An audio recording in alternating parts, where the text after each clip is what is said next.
Hello, everybody. I hope you're doing great. I'm back.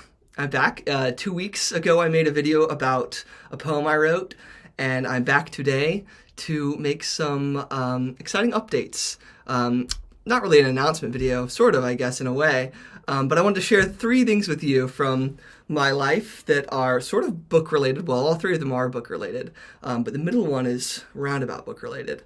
The first thing I wanted to tell you all about was that last evening I tucked into my bed while a rainstorm came and flitted outside my window with my warm lights on the inside and the thunderclaps on the outside, and I finished The Tale of Genji by Murasaki Shikabo. And it was amazing. It was just an incredible experience. The last chapters of the book are famous for kind of being, I don't want to spoil anything, but they're different from the rest of the novel. They kind of take place in a different geographical space, and they have different characters, and it's enchanting. And I enjoyed them so much and so deeply. Some of the most enjoyable reading I've ever had. And I'm mourning the loss of this world because it's one of those books that is a world. And I wrote a brief review on Goodreads that I should probably link my Goodreads down below. I don't really use Goodreads that often, and I've fallen out of favor with giving things stars or with giving things rankings.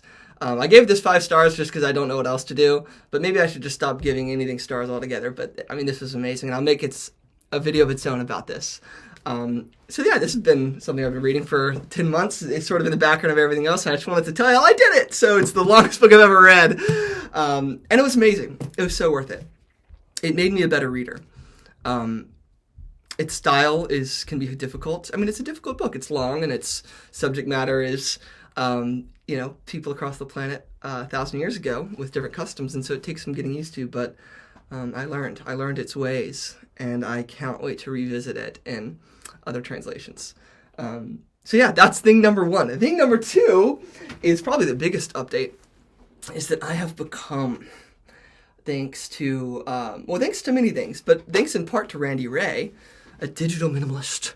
Although, I don't know, I'm not a very big fan of words that denote tribe. So I don't want to act like, oh, I'm a digital minimalist and everyone else is digital addicts. We all are doing our own thing, and I don't want to put labels on things, but I've certainly reevaluated my relationship with technology, and I no longer really use my smartphone. I'm planning on getting rid of it entirely very soon, hopefully. I'm in the process of just uploading all the data on it to my computer and other things. I just don't want a smartphone. I don't even want a phone at all, or at least a cell phone. And I've instead replaced that smartphone. I haven't really been using it, but I have to do all the things that are convenient about it. Placed it with this wristwatch. My friend Anna gave me a Sony Walkman, and so I've been collecting CDs. I have Revolver by the Beatles here. I just ordered the new Alex G CD. I have a notebook. I've started journaling since I've done this whole reevaluation of technology, which is basically just cutting out anything in my life that's not being deliberately used to support things I value in the best way. And that's where some of the poetry I've written for y'all, or sort of for myself and read to y'all, has come from. I have an analog alarm clock that's Roman numerals, which is amazing. Of course, I always use this, and I'm just using it more and more in my little journal. A flashlight. I also have on my person a camera, a Vivitar EC, what's it called? VECXX, a small little cheap digital camera that I use for everything, and that's been amazing. And of course, the Holy Grail. I found a landline. I thrifted a landline, and I'm going to try to get this bad boy connected. It's pretty easy to our router, and just tell my friends to call me there at certain hours of the day, and otherwise, maybe I'll have a pager for emergency situations, but I won't be reachable all the time. And this whole process has made me read a lot more and read more deeply and with more pleasure. It's made every facet of my life better. I'm planning on making a big video actually about how important this is to me, about how amazing my life has been since I've taken a step back and looked at the way I was using smartphones, pretty much. It's pretty much just smartphones. And how everything has become more beautiful and has been deepened, and all colors have just more saturation to them.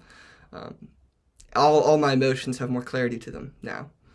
it's really difficult to describe, but there's just a very steady, deep inner peace within me all the time. That's always been there, but it gets scattered. There's feedback with the digital world that we live in. And I'm sure to people who weren't raised as a digital native, maybe that's not even, I don't want to say taken for granted, but maybe that's just assumed that people have that. But most people in my generation don't have that inner calm self thing happening. And I've had that over periods of my life, but whoa, I have it a lot right now, which is great. So yeah, that's the second update. And then the last update, I don't actually have the book with me. But if you were to imagine me holding any book right now in my hands, it would be Moby-Dick. And that's because I think I'm going to do a Moby-Dick read-along. I don't think I am. I'm going to do it. I've been debating whether I was going to do it or not because I've wanted to reread it since I first read it so bad. I was thinking, but I might just barrel through it. I might take my time. And if I were going to do a read-along, I'd have to kind of structure it.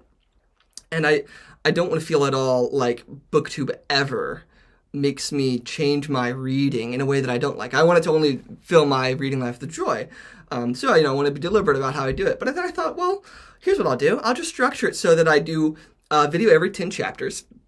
And I'll try to just say roughly that I'll post a video about those 10 chapter segments once a week. But it will be in flux maybe. Or maybe if I really go like faster, I'll just save the videos for the later upload date. But then I wouldn't be having as much of a conversation. But at the end of the day, I'm not worried about it. I think it'll just be fun to share a journey if anyone wants to read Moby-Dick with me. So I'm about to go out right now to a small town 20 minutes away from where I live that has a used bookstore that is locally owned. And just start looking for, there's kind of one edition of Moby-Dick that I want. It's the Penguin Classic Deluxe Edition. And then I'm going to go to other stores and look for it. And I'll make a book haul video about all these things. And if I can't find it, I'll just go to I guess maybe my local main bookstore doesn't have this edition because I already checked. But maybe I'll go to Barnes & Noble because I know they have it. I've been going to Trader Joe's, and then there's a Barnes & Noble right next to Trader Joe's, and I just always go in there and I look at this edition. And maybe it would be all right if I bought that one because I guess better Barnes & Noble than Amazon. So yeah, Moby-Dick read along. That's 3. Digital Minimalism 2, number 1. Wait, what was number 1 again?